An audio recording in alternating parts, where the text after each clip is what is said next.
Yes, we continue with the percussion. In the percussion, there are a total of 1, 2, 3, 4, 5, 6 channels. And then there's a tame percussion group that also has channels 1, 2, and 3. I've created a group. Actually, I've created 2 separate groups. I have an additional element here. The element that drives the piece the most is this element. Let's take a look at our first channel. Let's take a look at our first element. This is 30. I've panned it to the left. Let's actually listen to all the percussion together.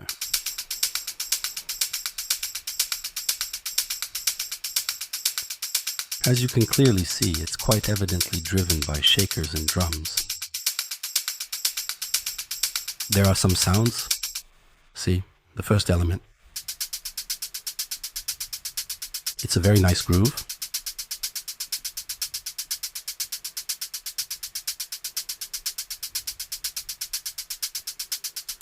Then we have a second element that will correspond to this. It's panned using a 30 parameter, this time to the right. This is different. This isn't really a keyboard style element. Again, in the same way, there are 16th note sections.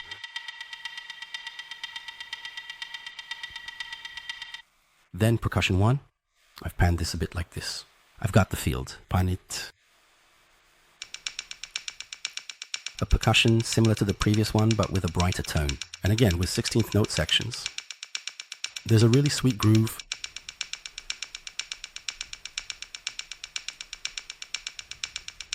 Then we have a second percussion.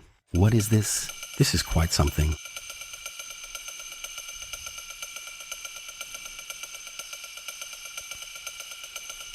I've got a serious sustain on this one, but I've kept the volume a bit low. Then we have our tambourines. This is like that.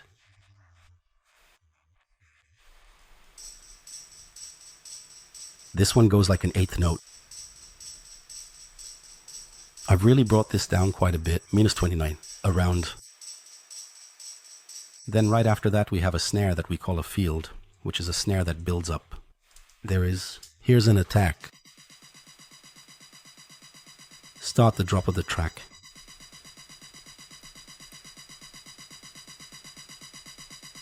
It's rising, rising, rising.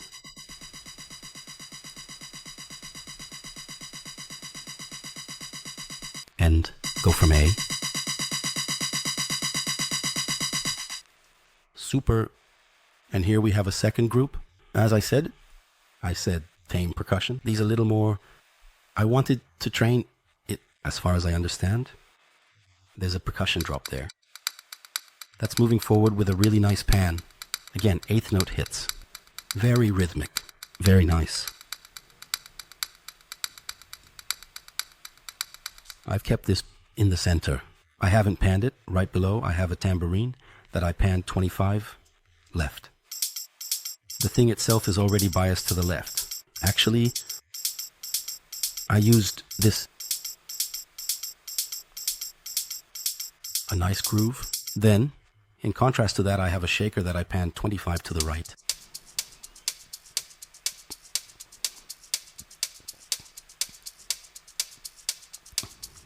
They are together.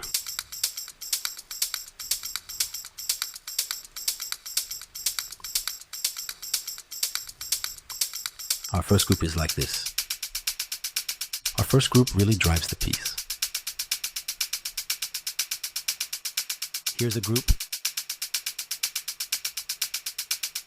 When combined with the other second tame percussions, all our percussions are quite broad like this. It sounds wide. This piece is quite captivating.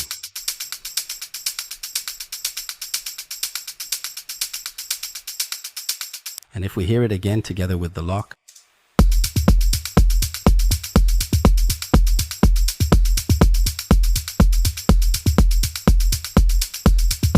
we're dropping section of the piece, so all the elements are present right now.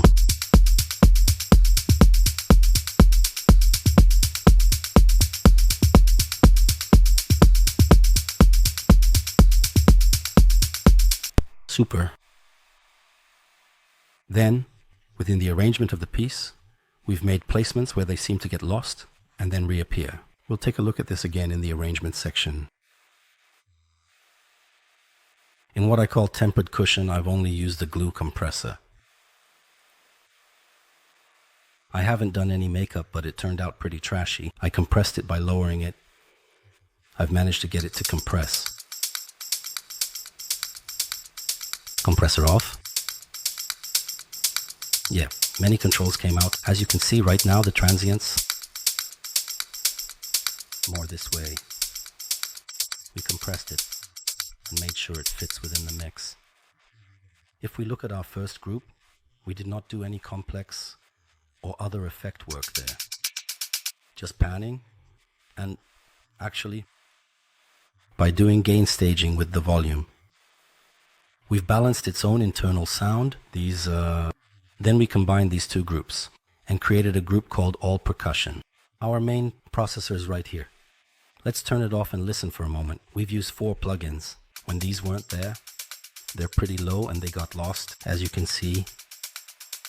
At first I used the Center, which is a plugin from Waves.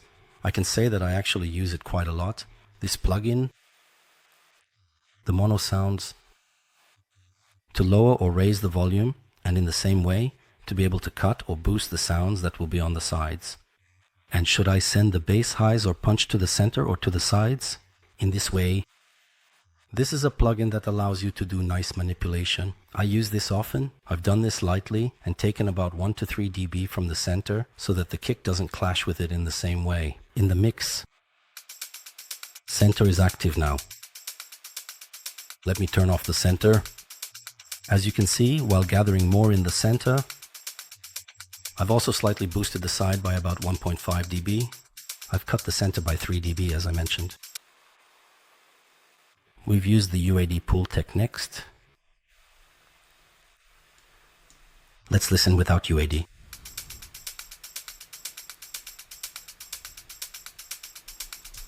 Pool tech's active. Awesome. I've made a dip in the 500 Hz range like this. I'm keeping the bandwidth quite wide. Let's process a high area here. At the same time, 30 Hz. Let's process it. At the same time, 30 Hz. So actually, we've done an A-tone yet on the sub-frequencies, which are the bass frequencies. So that too, we've added that in the same way. Besides this, like this funk, Hertz, in the line, to give it a bit of shine, we've brought the foreground out like this.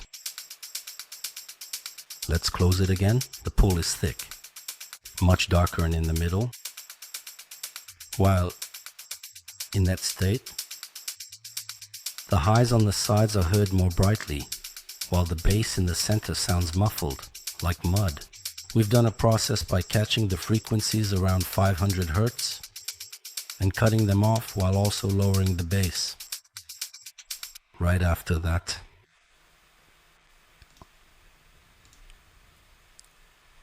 yes, we have an 1176 compressor. Let's listen to it again with no effect.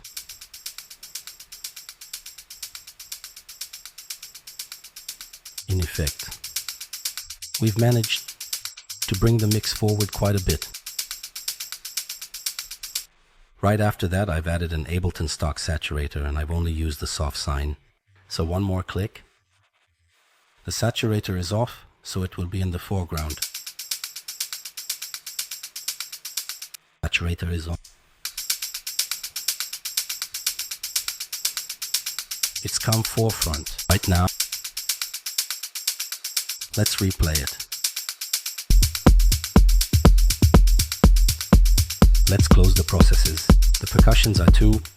As you can see, they completely disappeared. With the 4 of them, right now they're driving the track incredibly. Aside from our percussions, I also have something I named a life. I have a channel here for this. I've preferred to keep it separate. The processes I did here, I've actually frozen them and turned them into a channel. If we listen to it like this within the arrangement, at the very beginning of the track, it starts with a much shorter sustain. As the track opens up and progresses, The attacks and sustains are starting to become more defined. Now we're at the drop part. When the track drops again, look, the sustain has started to really lengthen. And then when the vocals come in, they will be pushed back quite a bit again. Here, because there are vocals, we want to make space for them. In the part where the vocals progress here, they will gradually open up again until the next drop. The 909 sound is open. This is a 909.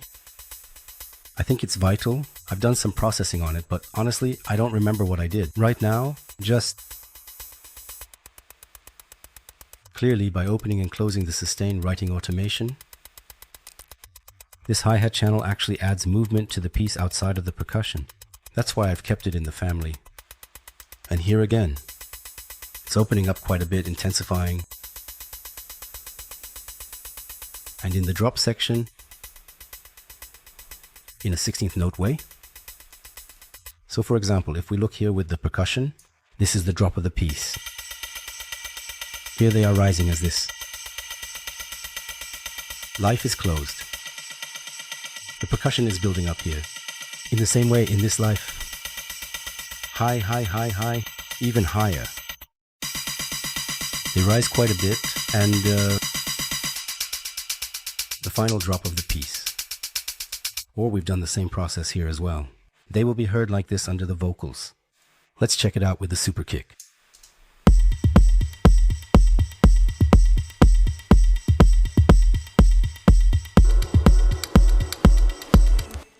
Let's not hear the vocals now. Yes. Let's turn off the effects. Lives are closed, while only the percussions continue. Life is gradually raising this build-up in a subliminal way from below.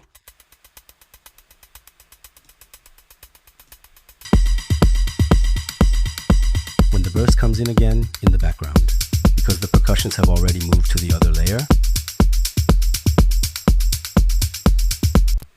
our amazing percussions were like this. Now, let's move on to the bass channels.